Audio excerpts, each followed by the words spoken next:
Praise the Lord. இன்றைய மன்னா எங்கள் BP திருச்சபையிலிருந்து உங்களுக்காக.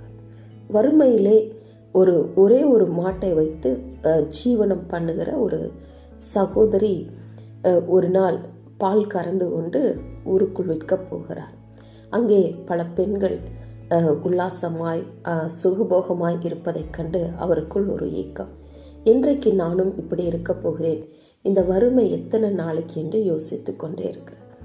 இப்படி ஒரு நாள் அவர் யோசித்து கொண்டு கடந்து போகையில் அவருக்குள் பல எண்ணங்கள். ஒரு நாள் இந்த பால் விற்பனை விருத்தியாகும், நான் அடுத்து ஒரு சிறிதளவு கோழி பண்ணை, அடுத்து ஒரு மாட்டு பண்ணை வைத்து ஆட்களை வைத்து நான் பெரிய அளவிலே பிஸ்னஸ் செய்வேன். அப்பொழுது மற்ற வாலிப பிள்ளைகளைப் போல நானும் எனக்கு இஷ்டமானவைகளை வாங்கி கொள்ளலாம், வசதியாய் வாழலாம் என்று நினைத்து கொண்டே தற்போது தன்னுடைய தலையில் வைத்திருக்கும் அந்த பாலுடைய பானையை மறந்து கையை விட்டு விட்டார். அந்தோ பரிதாபம், அதுவும் உடைந்து அன்றைய நாளுக்குரிய வருமானம் தடைப்பட்டது.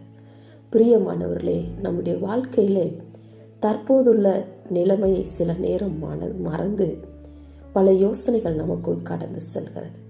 வசனம் சொல்லுகிறது, மனுஷனுடைய இருதயத்தின் எண்ணங்கள் அநேகம், ஆனால் கர்த்தருடைய யோசனையை நிலை நிற்கும் என்று.